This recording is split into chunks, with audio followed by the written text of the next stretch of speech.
Hola, buenos días a todos. Esta es una prueba de sonido para asegurarme de que todo el mundo pueda escucharme bien. Vamos a esperar un par de minutos más para que todos los participantes puedan conectarse al audio.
Muy bien, vamos a empezar.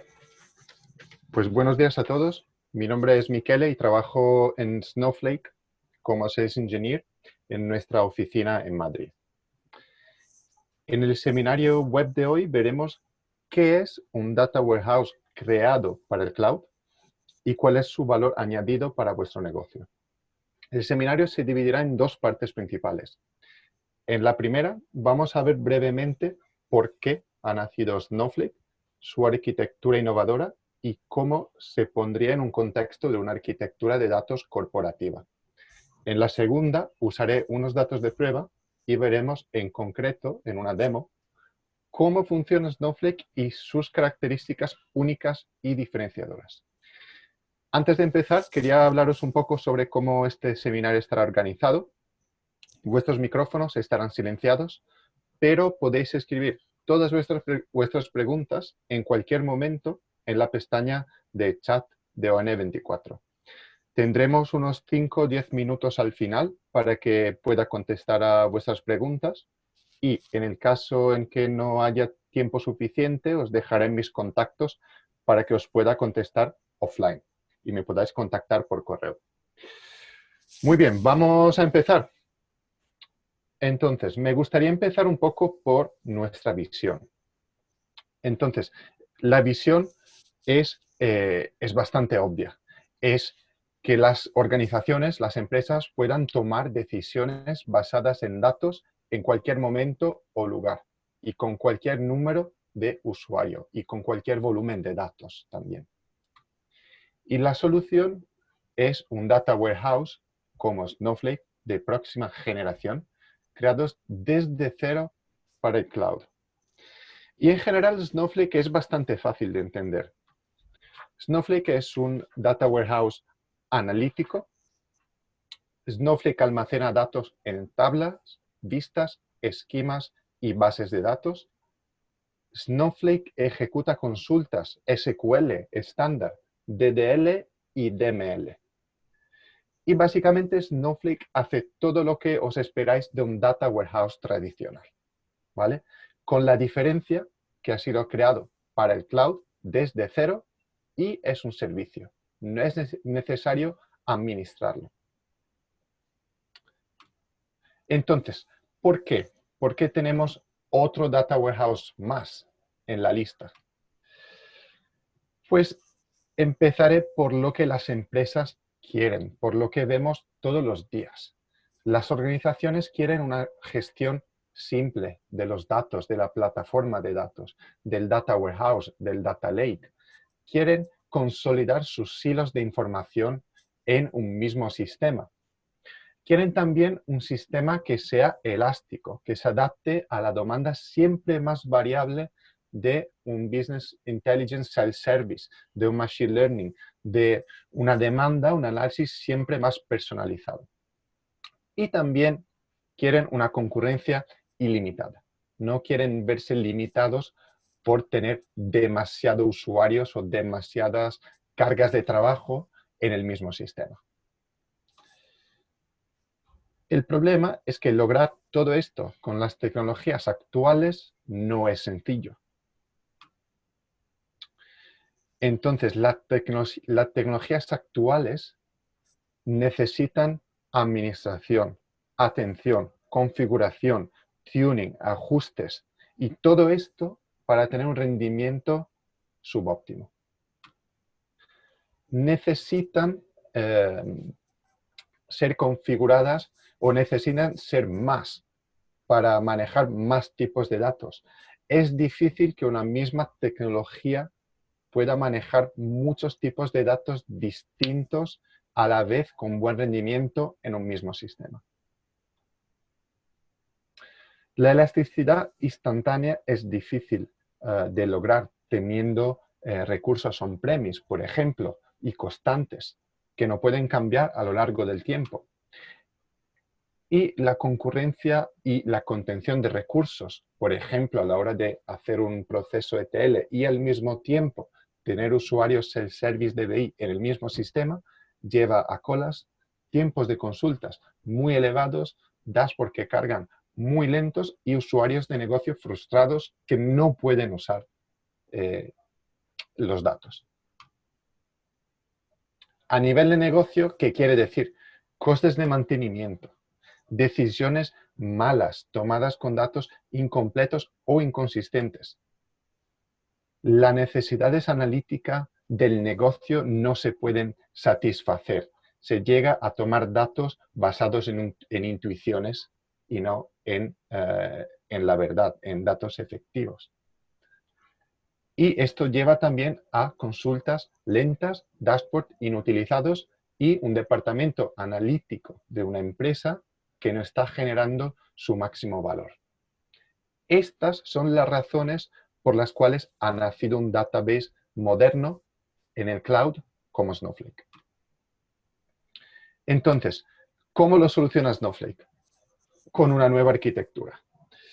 Hasta ahora se han visto dos enfoques principales para escalar bases de datos analíticas y cada una tiene sus propias limitaciones. Shared Disk, que fue popularizada en los 90 por Sun, HP y otros, está limitada en escritura. Por ejemplo, varios nodos que escriben a la vez y deben coordinarse y gestionar los logs, los bloqueos en el clúster.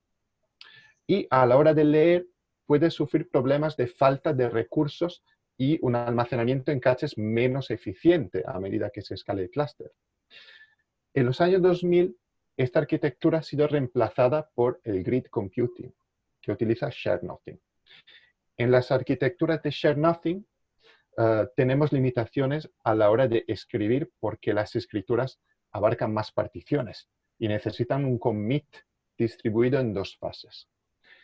Y a la hora de leer los datos, escalan mucho mejor que la Shared Disk, pero esto puede verse obstaculizado por consultas que afectan datos en más particiones, en más máquinas, en más nodos. Y la velocidad de consulta también puede verse afectada si los conjuntos de datos intermedios deben ser transferidos entre más nodos. Entonces, la arquitectura de Snowflake es un híbrido entre las arquitecturas Shared Disk y las Shared Nothing. Al igual que las arquitecturas Shared Disk, Snowflake usa un repositorio de datos centralizado para los datos persistentes y accesible por todos los nodos del cómputo, de la capa de cómputo.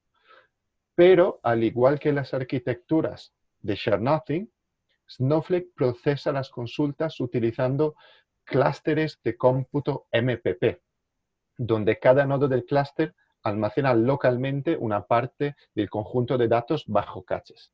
Entonces tenemos la simplicidad de administración de un shared disk, pero con los beneficios de rendimiento y escalabilidad del ShareNothing. Y esta arquitectura en concreto se traduce en 3 capas. Las 2 principales son almacenamiento y cómputo. Tenemos un almacenamiento 100% separado del cómputo, basado en el Object Storage de la plataforma cloud pública de referencia, como por ejemplo S3 para AWS o el Blob Storage para Azure. Y este almacenamiento escala automáticamente por ser Object Storage de una plataforma cloud, sin pensar en añadir nodos y nunca se queda sin espacio. Con respecto al cómputo, tenemos un cómputo, una capa de cómputo que escala hacia arriba, hacia abajo, en milisegundos, es decir, de forma instantánea, dependiendo de las necesidades de negocio en ese momento. Además, es posible apagar la capa de cómputo en cuanto yo no lo necesite, en cuanto nadie lo esté usando.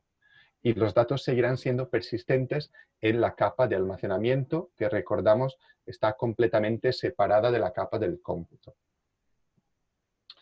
Y la capa del cómputo tiene más unidades llamadas Virtual Warehouse.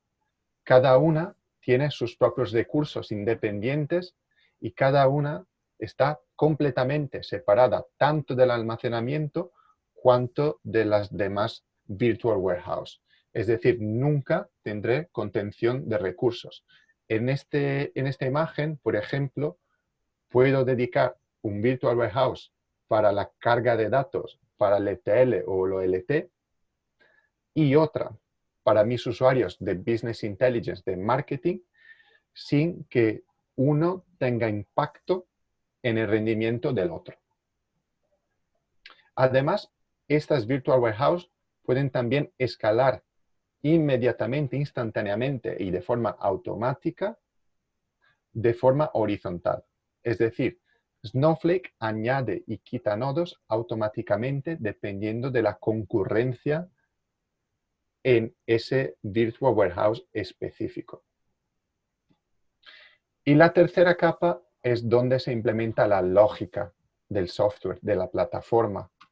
Y es una capa que permite una gestión centralizada de la base de datos. Tiene un sistema de gestión de los metadatos separado de todo el resto que hemos visto. Y gestiona cosas como la consistencia transaccional completa en todo el sistema.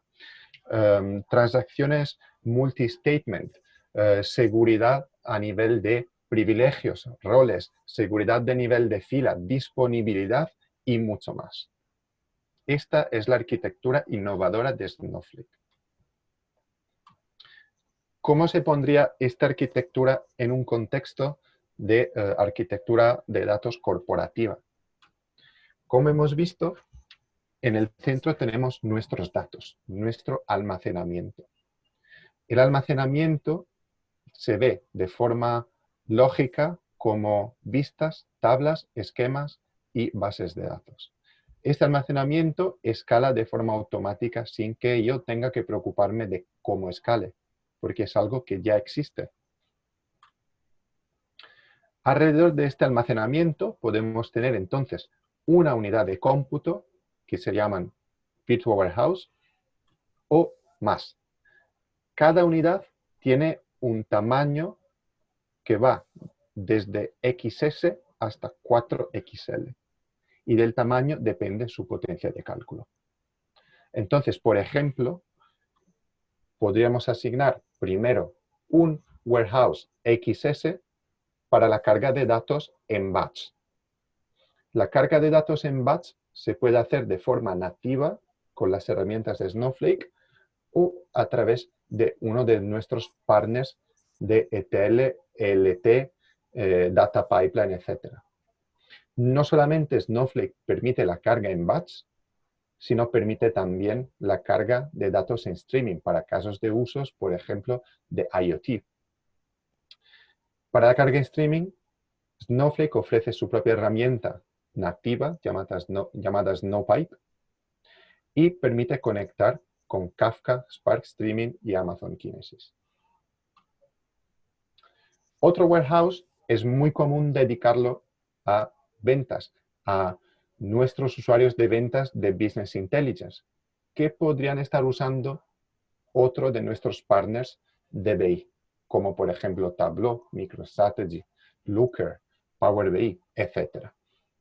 Y este warehouse de Sales podría tener su propio tamaño, por ejemplo, un medium.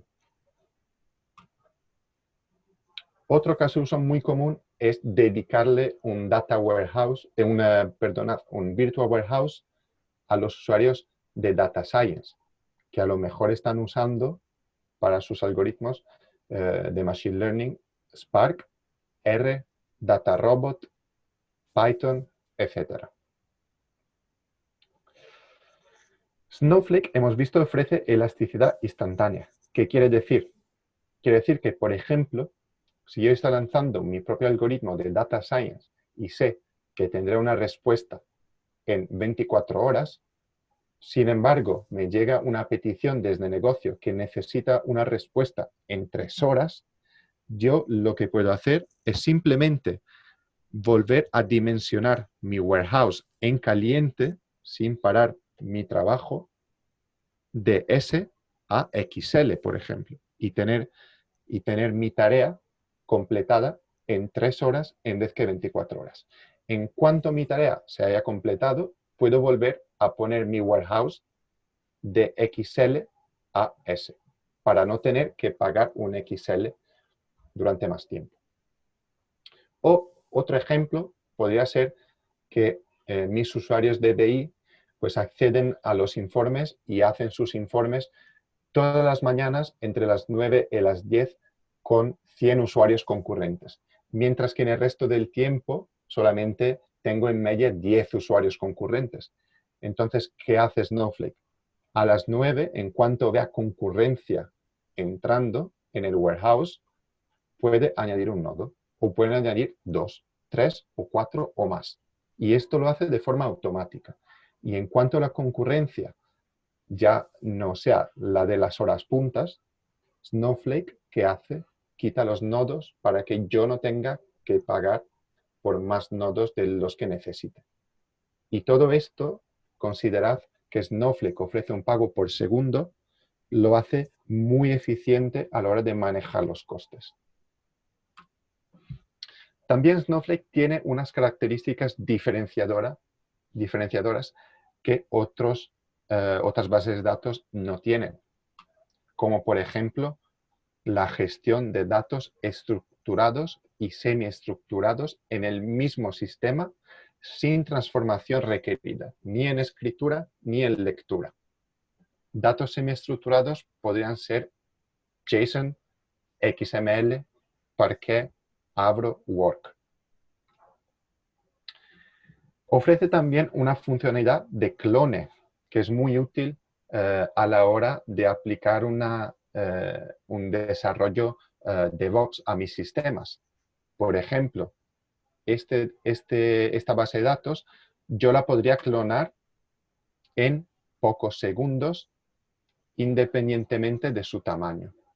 Y este clone yo se lo puedo dar a mi equipo de DevOps, que a lo mejor cargarán más datos, a lo mejor harán unas pruebas, a lo mejor desarrollarán más tablas y en cuanto hayan terminado con sus trabajos, podrán decidir si hacer un commit o si simplemente tirar el clone.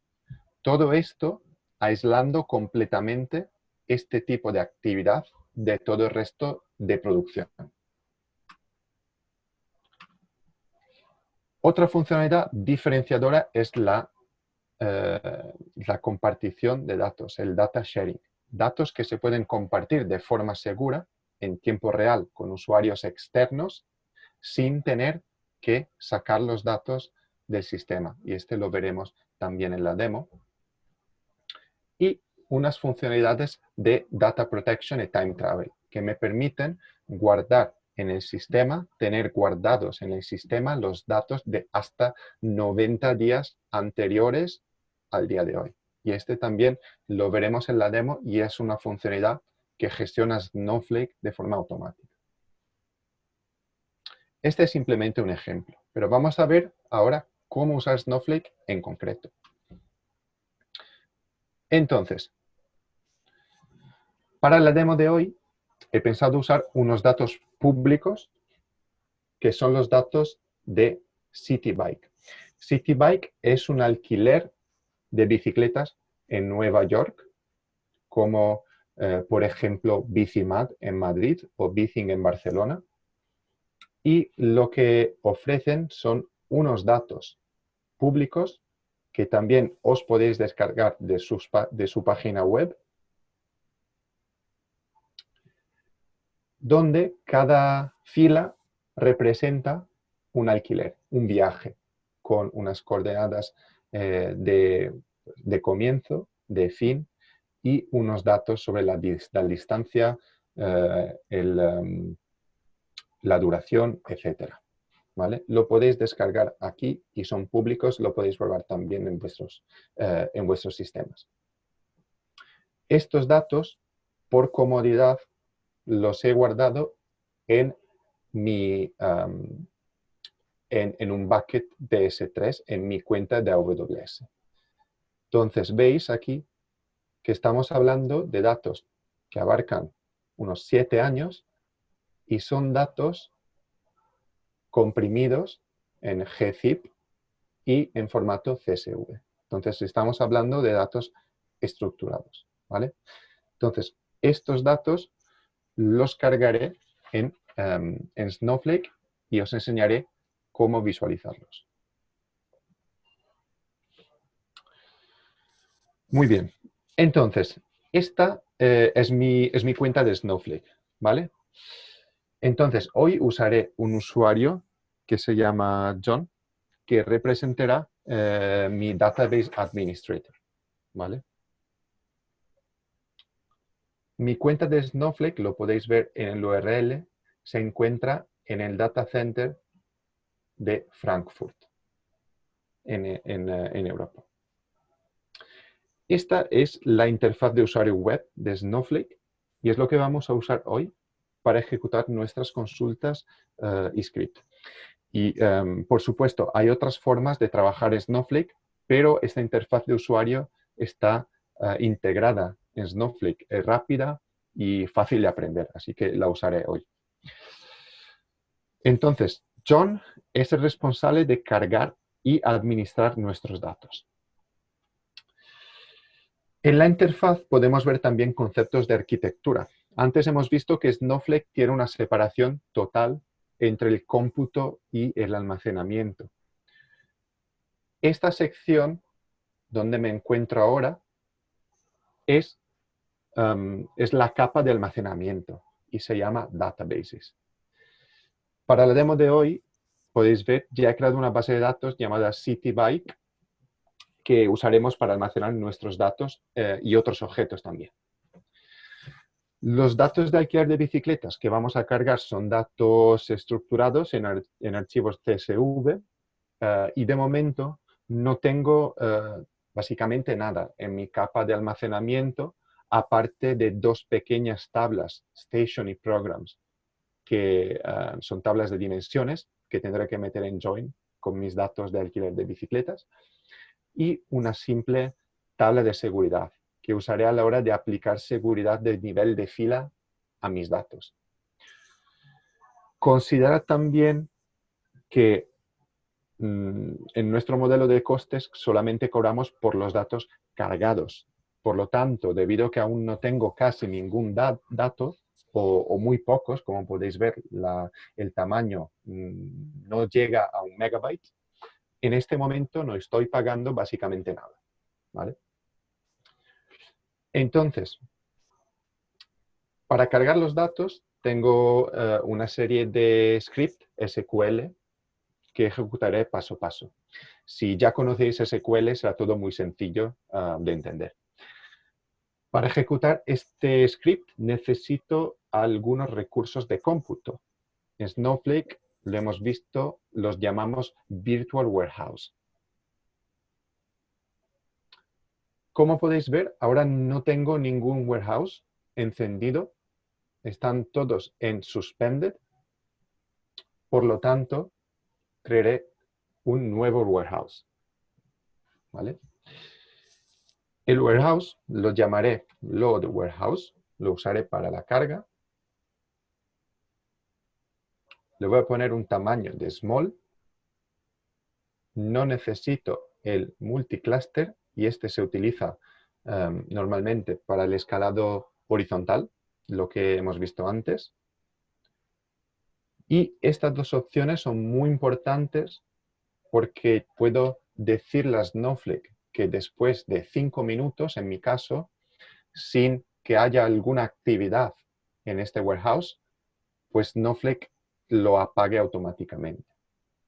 Y de la misma forma, el auto-resume me permite crear warehouse apagadas, que a lo mejor estarán dedicadas para otros usuarios que de momento no están activos, y decirle a Snowflake que en cuanto llegue la primera consulta, pues el warehouse se encienda automáticamente. Estas dos opciones son muy importantes porque me permiten optimizar los costes de una forma muy sencilla y muy elegante. En este caso, entonces, tengo un warehouse, load warehouse, que se ha encendido y, por lo tanto, estoy pagando por nuestro warehouse, así que mejor que le dé algo que hacer. Muy bien, entonces usaré un rol de DBA CityBike. Voy a usar el warehouse que acabo de crear y usaré el esquema public en la base de datos de CityBike que hemos visto antes. ¿Vale? Hemos visto también que los ficheros CSV están en mi bucket de S3, en AWS. Esta referencia que veis, @trips, es simplemente un puntero a dónde están los datos. Es algo que en Snowflake se llama stage y no es nada más que un conjunto de credenciales y claves de cifrado que me permiten acceder a mi S3. Con el comando list puedo incluso ver los ficheros que están en mi bucket y como veis son exactamente los mismos. Es decir, estoy leyendo Snowflake la lista de ficheros que están en mi S3. ¿Vale? Entonces, ahora, primero voy a crear una tabla para cargar estos datos y la voy a llamar trips.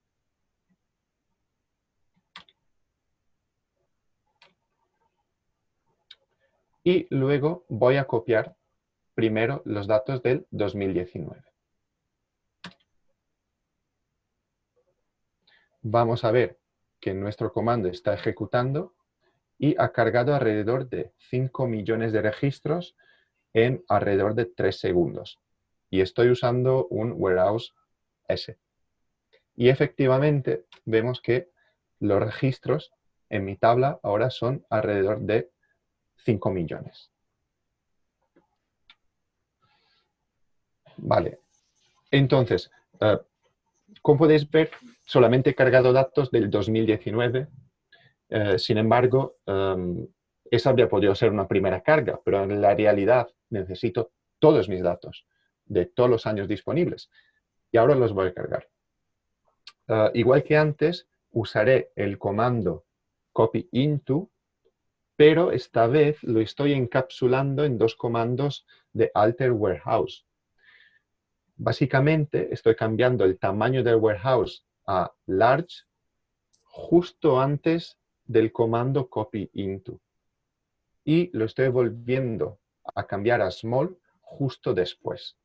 Y esto lo puedo ejecutar de forma atómica para que solamente yo pague un warehouse de tamaño large durante los segundos en que lo necesite.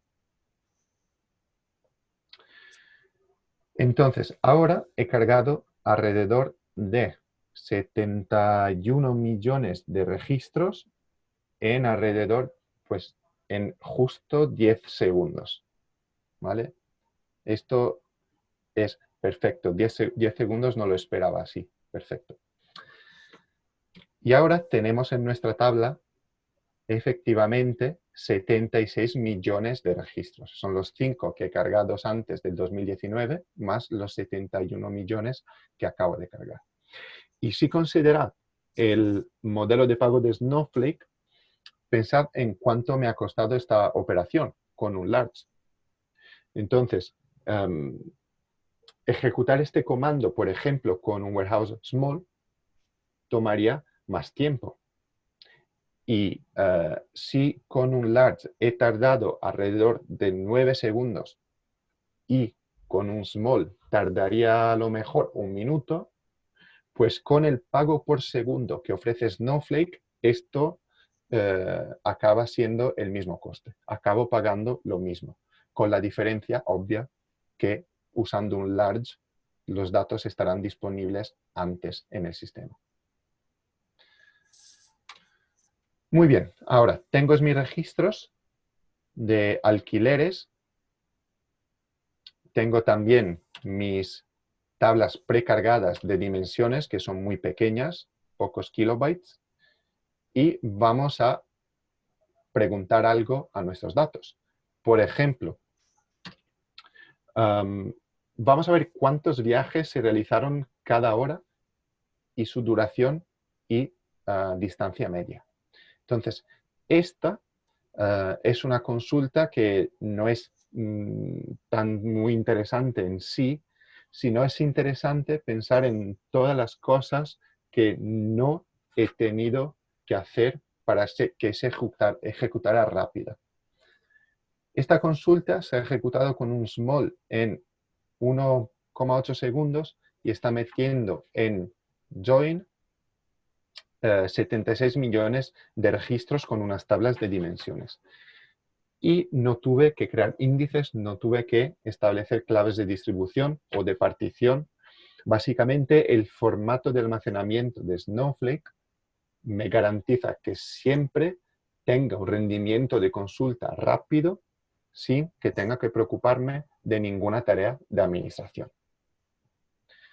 Entonces, aquí podríamos seguir escribiendo SQL para consultar nuestros datos, pero obviamente en el mundo real lo típico es usar una herramienta de BI para crear informes y cuadros de mando. Entonces, para esto podemos incluso crear una vista que la voy a llamar trips VW con las tablas de dimensiones ya metidas en join con mi tabla de hechos, para que sea más fácil de utilizar por nuestros analistas de BI. ¿Vale? Ahora los datos están listos para analizar y crear visualizaciones y cuadros de mando. Y voy a usar una herramienta de BI, Tableau, para visualizarlo. Podría usar cualquier otra de las muchas herramientas que pueden conectar a Snowflake, como Looker, Power BI, MicroStrategy, muchas más. Pero en esta demo voy a usar Tableau. Y para Tableau, que está aquí, ya tengo preparado un dashboard que está conectando en vivo con mi entorno de Snowflake y usaré otro usuario que he llamado Jane. Jane básicamente va a ser nuestra Business Analyst.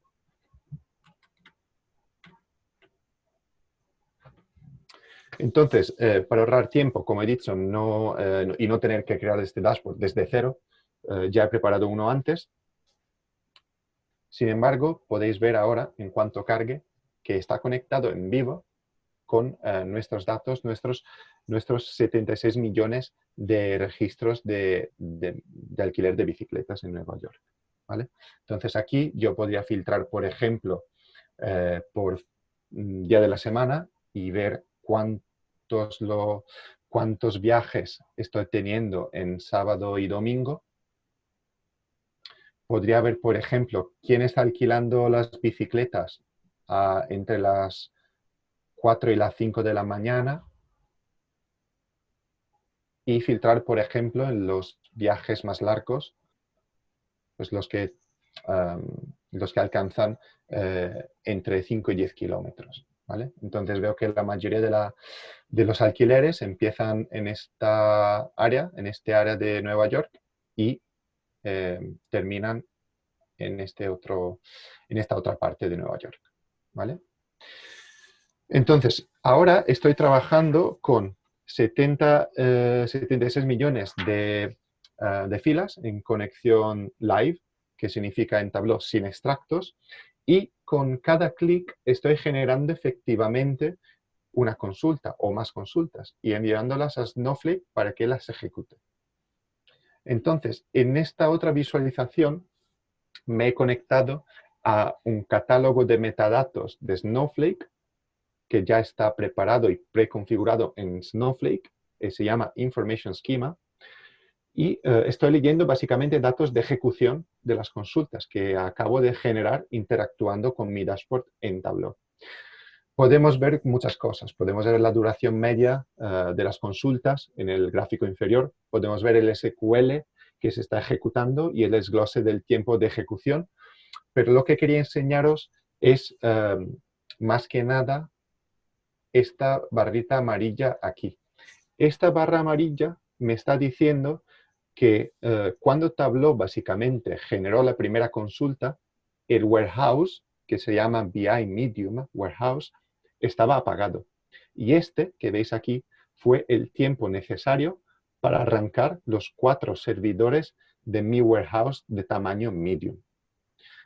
Y estamos hablando de 0,1 segundos. Es decir, esto hace que el auto-suspend y el auto-resume sean viables. Que el cambio de estado ocurra tan rápido que sea efectivamente transparente para el usuario final y que no afecte la experiencia del usuario. No estamos hablando de unos 10, 15 minutos para encender un clúster. Estamos hablando de unos milisegundos. Entonces, aquí, si volvemos al dashboard principal y miramos a la gráfica by week, vemos que a lo mejor hay un patrón, ¿vale? Y entonces mi analista se puede preguntar, ¿este patrón es porque a lo mejor el programa se está volviendo más popular o es porque en realidad tenemos un número cada vez mayor de usuarios? ¿O es simplemente porque hay un clima mejor? Pueden haber muchas preguntas, ¿vale? De todas formas, nuestro analista necesita más datos para poder contestar a estas preguntas. Y en específico, le pedirá a John, al DBA, algunos datos meteorológicos. Entonces, vamos a volver a John. John tiene sus datos también en S3 en una carpeta que se llama Weather. Estos datos son, abarcan 4 años y tienen una característica. 2019. Vamos a ver. A lo mejor tendré que volver a loguearme. O a lo mejor, aún mejor, lo hago desde Snowflake.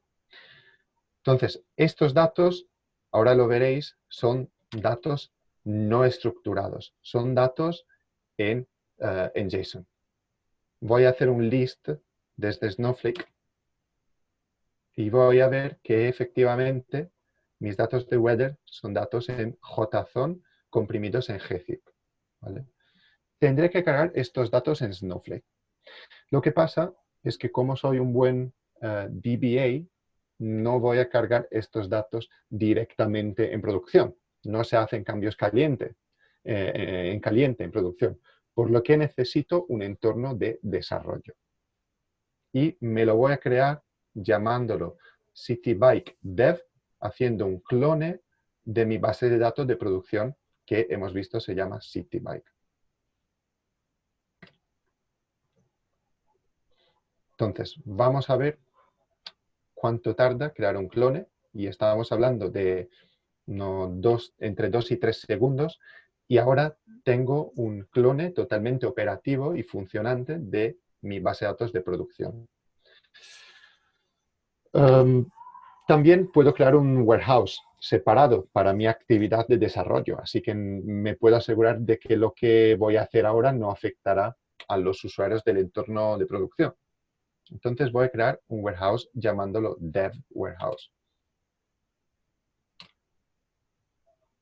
¿Vale? Ahora, hemos visto que efectivamente tengo datos en JSON en mi S3 y puedo incluso lanzar una consulta de select para examinar los ficheros que se encuentran en mi bucket y ver la estructura de los datos que estoy a punto de cargar. Y como podéis ver, es código JSON, muy realista. Son estructuras anidadas, arrays múltiples, muchos pares clave-valor. Entonces, para cargar todo esto en un warehouse tradicional, lo que necesitaría hacer es transformarlo en un formato estructurado. Pero en Snowflake tenemos un tipo de dato especial para almacenar datos semiestructurados, el tipo variant. Por lo tanto, voy a crear una tabla con una columna variant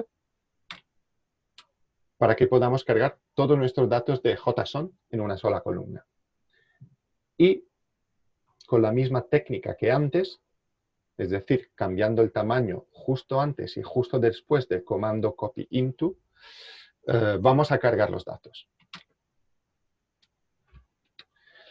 Entonces, ahora estoy cargando mis datos JSON usando un warehouse extra large en una tabla que tiene una columna para mis datos semiestructurados, que es de tipo variant, y también esta habría podido no ponerla, pero por enseñaros que puedo tener una columna de tipo variant y también mezclarla con columnas de tipo más estándar, como un timestamp.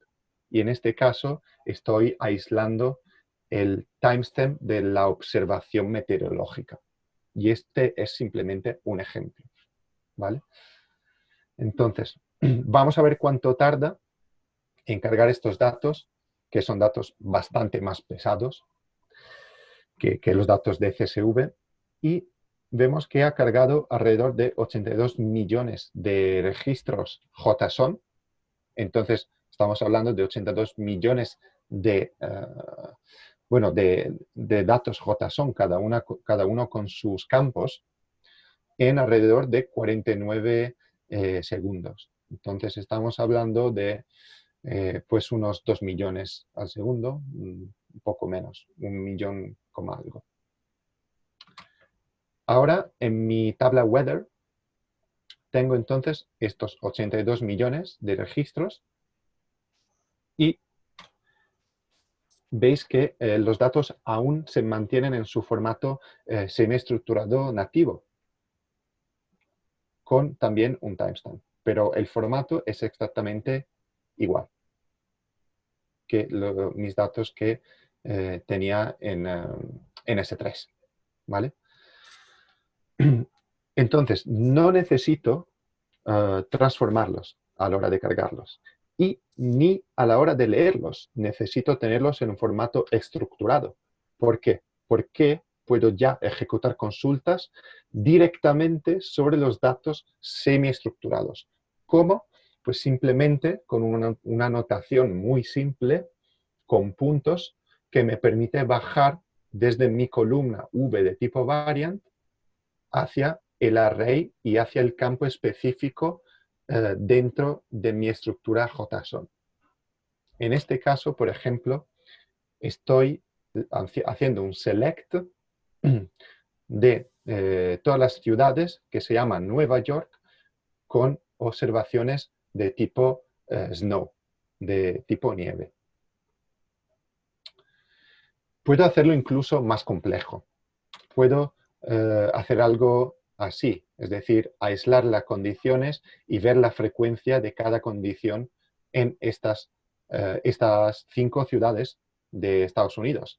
Y, por ejemplo, ver que en Nueva York la mayoría de las observaciones son nublado, en Seattle también, en San Francisco también, bueno, siempre es nublado, pero en Nueva York tengo más días, digamos, sin lluvia que en Seattle, bueno, o en Washington.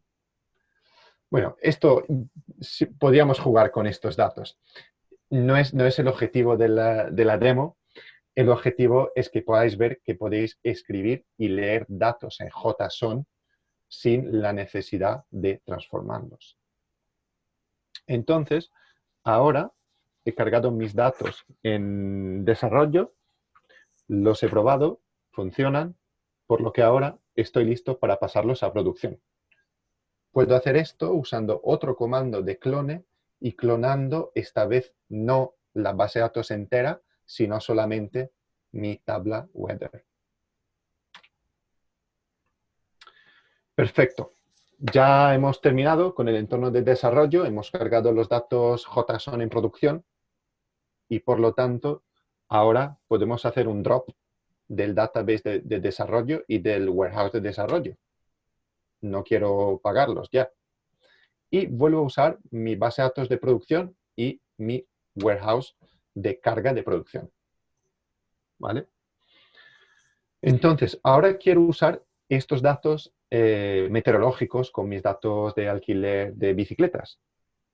Por lo tanto, lo que voy a hacer es hacerle la vida fácil a mi usuario de Tableau y voy a crear una vista que una, usando, por cierto, un left outer join, que no es el tipo de join con el mejor rendimiento, que una nuestros datos de trips estructurados con nuestros datos de weather semiestructurados.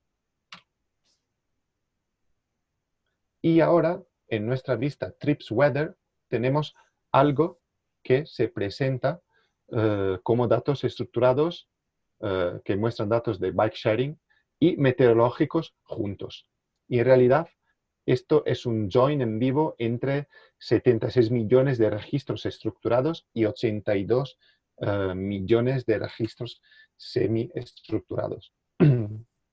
Y aquí podemos ver que si lanzo una consulta de select, efectivamente tengo todos los datos disponibles en mi vista, tanto de alquiler como meteorológicos. Entonces, a este punto, lo normal sería que Jane en Tableau vuelva al data source y podéis ver que estoy en conexión en vivo con mi base de datos, vea la vista que le acabo de crear y reemplace la vista antigua que estaba utilizando. Debido también a que estamos consultando bastante más datos y bastante más complejos, Jane tiene acceso también a un warehouse de tipo large. Por lo tanto, lo vamos a usar a partir de ahora. Y ahora Jane, en su línea de tendencia por semana, podrá añadir, por ejemplo, la temperatura media. Y la vamos a añadir en un eje doble. Y efectivamente, lo que veo es que hay algún tipo de correlación entre el número de viajes, de alquileres y la temperatura en Nueva York. Todo esto lo podemos ver en nuestro dashboard, que ahora está leyendo de una vista con datos de alquileres y meteorológicos también. Y ahora vamos a examinar también las consultas, ¿vale? Entonces, ahora tengo 76 millones de trips con datos también meteorológicos y las consultas. No nos interesa mucho, bueno, tanto el tiempo de ejecución, pues a lo mejor tendré que lanzar una consulta porque no he seleccionado nada aquí. Pero es simplemente para que podáis ver que mi warehouse de tipo large estaba apagado y ha tardado unos 0,2 segundos en encenderse. Es decir, Jane ha podido cambiar el tamaño de Warehouse y tenerlo activo y arrancado en 0,2 segundos. Y esto me permite, como he dicho, optimizar el rendimiento en una herramienta como Tableau, muy interactiva, muy de Base Service, y también optimizar los costes a lo máximo. Porque, os recuerdo, es un pago por segundo lo que ofrece Snowflake. Muy bien.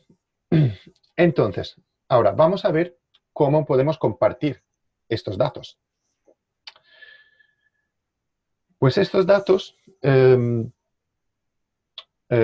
son datos estructurados de alquileres y datos meteorológicos y os enseñaré cómo podemos cambiar la forma en que pensamos cómo compartir datos entre organizaciones. Al día de hoy es muy típico compartir datos primero identificando los datos que quiero compartir, filtrándolos dependiendo del destinatario si necesario. Segundo, exportándolos a un archivo. Y tercero, enviando este archivo o estos archivos al destinatario. Luego, el destinatario tendrá que importar estos datos en su Data Warehouse para combinarlos con sus propios datos. Este mecanismo tiene límites naturales en el volumen de datos que se pueden compartir y en la frecuencia con la que se actualizan. En Snowflake, debido a que es una solución multi-tenant, tenemos un enfoque diferente, llamado Data Sharing. Entonces, en nuestra demo hemos creado una vista que combina los datos de CityBike con los datos meteorológicos. Este nuevo conjunto de datos añade bastante valor a los conjuntos de datos de origen, ya que ahora están correlacionados. Imaginemos que quisiéramos compartir este nuevo conjunto de datos con algunos de nuestros socios y específicamente, en este caso, con las autoridades de Nueva York y de Jersey City, que administran programas de descuento de membership de CityBike. Para hacer esto, y usando el mismo rol y la misma base de datos de producción, vamos a crear algo que en Snowflake se llama Share, un objeto de tipo Share. Esta es esencialmente una forma segura y gobernada para otorgar a los usuarios de otra cuenta de Snowflake o incluso externos acceso a objetos, tablas y vistas que se encuentran en nuestra cuenta. El paso siguiente es definir qué objetos queremos en el share. Entonces vamos a darle acceso en lectura a nuestra base de datos de CityBike, a nuestro esquema public y permisos de select de lectura en la vista Trips Weather que acabamos de crear. El paso siguiente es definir con quién queremos compartir estos datos. Entonces, en mi tabla de seguridad tengo dos cuentas de tipo reader que se llaman New York City Housing Authorities y Jersey City Housing Authorities. Entonces, vamos básicamente a guardar en una variable de sesión, perdonad, este código de cuenta, y es un código de cuenta y no el nombre de la cuenta, porque son cuentas que no tienen Snowflake, es decir, son cuentas de reader. Y voy a añadir estas cuentas a mi objeto share. Entonces ahora veo que tengo un share llamado CityBike que sale de mi cuenta y está compartido con estas dos cuentas, que son New York y Jersey City. Y este share tiene permisos de lectura en mi vista con los datos de alquiler y datos meteorológicos. Ahora, vamos a ver cómo un usuario reader puede acceder a este share. Entonces, como os he dicho, tengo creado dos reader accounts y cada uno tendrá su URL de acceso.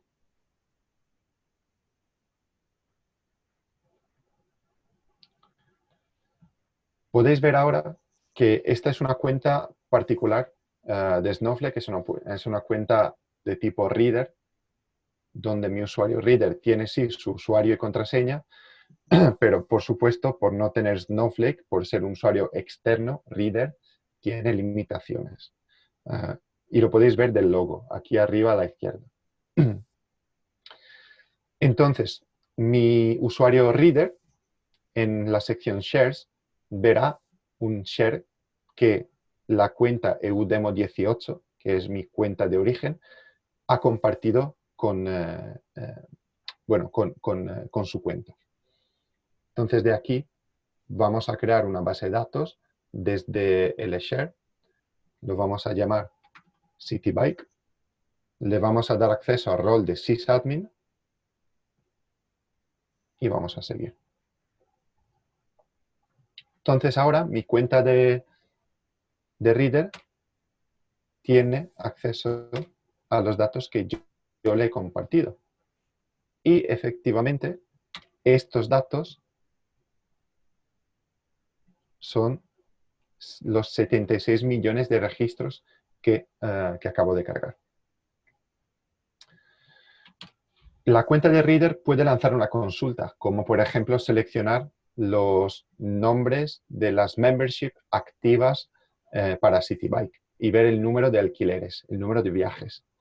Sin embargo, supongamos que no quisiera ver los programas con nombre nulo. Entonces vuelve a la cuenta de origen y le pregunta si por favor le puede quitar los programas nulos desde la tabla que está viendo. Entonces John, nuestro DBA, lo hace inmediatamente. Hace un delete de la tabla de trips de los ID que son, perdonad, de los nombres que son nulos. Y este cambio, que ha eliminado alrededor de 52 millones de registros, pues se propaga inmediatamente al objeto de tipo share que he compartido con mi cuenta de reader. Y ya veis que los nulos, ejecutando la misma consulta, ya no están. ¿Vale? A este punto, supongamos que nuestro analista necesite estos nulos. ¿Vale? Entonces, volvamos a John y volvamos a nuestro analista. Entonces, ahora no tengo los nulls y necesito tener una manera para restaurarlos. ¿Vale? Entonces, en Snowflake tenemos una característica llamada protección continua de datos o CDP. Básicamente sería como si tuviéramos constantemente en ejecución un proceso de backup continuo de 0 RTO, 0 RPO.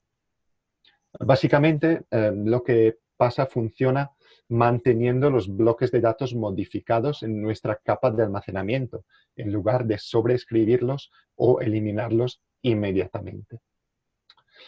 Por lo tanto, lo que necesito hacer es usar lo que llamamos time travel, que nos permite ejecutar una consulta en cualquier momento en el pasado, en cualquier de los 90 días anteriores al día actual. Entonces, si vamos al historial de las queries, podemos ver, por ejemplo, la query que ha eliminado los datos, la query que ha lanzado el delete, y ha sido esta query. Una forma de utilizar el time travel es a través del query ID. Entonces, esto lo vamos a copiar por si lo necesitamos en nuestro SQL. Otra forma de hacerlo es lanzar una consulta directamente contra el Information Schema y guardando este mismo ID en una variable de sesión. Es exactamente igual. Lo puedo hacer de las dos formas. La diferencia es que ahora tengo este query ID guardado en una variable de sesión, pero podéis ver que es exactamente el mismo ID que había en el historial de las queries. ¿Vale?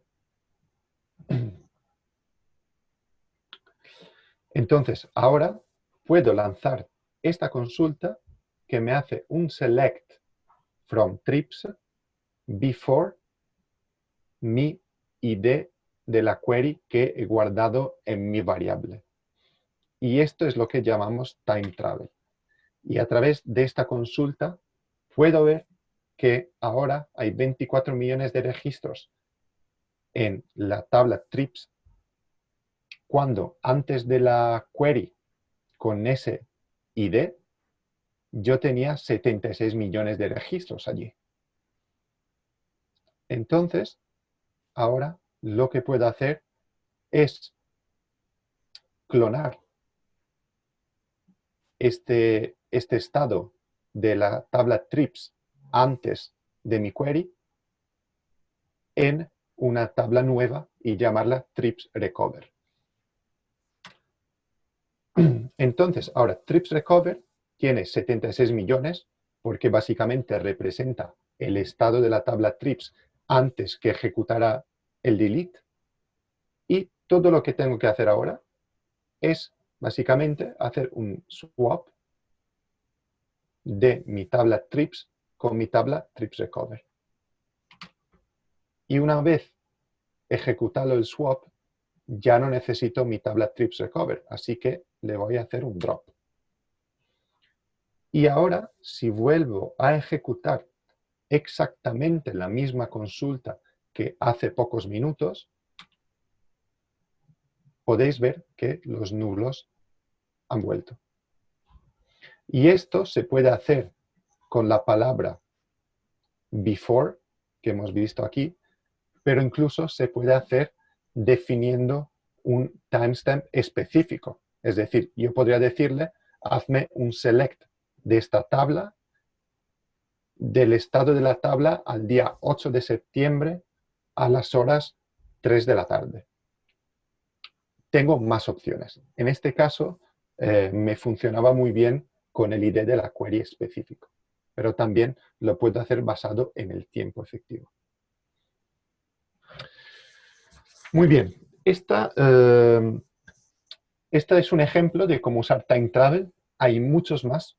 Sin embargo, ya no tengo mucho tiempo, así que vuelvo a mi presentación y voy directamente a la parte de preguntas. Así que si tenéis preguntas, por favor, escribidlas en el chat. Ya veo que hay algunas. Vamos a ver, voy a contestar a estas preguntas y si tenéis más, pues por favor seguid escribiéndolas en la pestaña del chat. Tenemos 5 minutos. Entonces, una pregunta es ¿cuántas tablas admiten un esquema? Y esta, bueno, es muy fácil de contestar, no hay límite. Otra pregunta. ¿Snowflake tiene un scheduler propio para programar ejecuciones de tareas? Vamos a ver. Sí, hay una funcionalidad que no hemos visto en la demo que permite crear objetos que se llaman task. Básicamente, permiten programar la ejecución de comandos SQL de acuerdo con una schedule, con un programa. Por ejemplo, cada lunes a las 3, cada 15 minutos, cada día a medianoche. ¿Vale? ¿Qué más? Es posible también utilizarlas en conjunto con procedimientos almacenados. Y esto hace que sean muy potentes y muy útiles. Otra pregunta. ¿Es posible tener procedimientos almacenados? Pues sí, lo acabo de decir. Y básicamente es posible escribir procedimientos almacenados en JavaScript, en Snowflake. ¿Tenéis conector para Power BI? Sí, además Snowflake también está disponible no solamente en AWS, sino también en Azure y en Google. Y tenemos partnership muy fuertes con estos proveedores. Por lo tanto, también tenemos conector nativo en Power BI para Snowflake. Otra pregunta. ¿Están soportados ficheros Parquet más Snappy? Sí. Parquet es un formato semiestructurado soportado 100% por Snowflake y Snappy es un formato comprimido que también está soportado por Snowflake. Es decir, yo puedo cargar los datos directamente comprimidos. Lo habéis visto en la demo, estaban en gzip, pero también Snappy es otra opción. Otra pregunta. ¿Puedo tener roles que vean tablas de dos esquemas diferentes? Es decir, entro con un rol y veo unas tablas del esquema y después entro con otro y veo más datos que con el primero o al revés. Sí, se puede configurar acceso a cualquier nivel de la jerarquía de objetos en Snowflake con roles y privilegios y además es posible configurar seguridad de nivel de fila utilizando funciones específicas que básicamente me restituyen el rol o el usuario logueado en Snowflake en ese específico momento, en runtime. Vamos a ver, ¿los datos están cifrados? Sí, los datos en Snowflake en cualquier momento están cifrados, sea en los dos casos, es decir, at rest y en transit. Y esto es algo que no puedo decidir. Siempre, en cualquier caso, también en la demo que habéis visto, estaban cifrados. Y esto es uno de los muchos niveles de seguridad que ofrece Snowflake. Otra pregunta, si tenemos conector para MicroStrategy, y la respuesta es sí. Y bueno, ya me dicen que no tengo tiempo, así que lo que haré es dejaros mis contactos, mi correo electrónico. Y nada, si tenéis más preguntas, veo que hay más preguntas, no he podido contestar a todas, pero por favor, si me la podéis enviar por correo, pues lo tomamos offline y nada, os contestaré. Nada, esto es todo. Muchas gracias por participar, espero que haya sido útil y cualquier cosa, pues contactadme en mi correo, sin problemas. Esto es todo, a la próxima, hasta luego.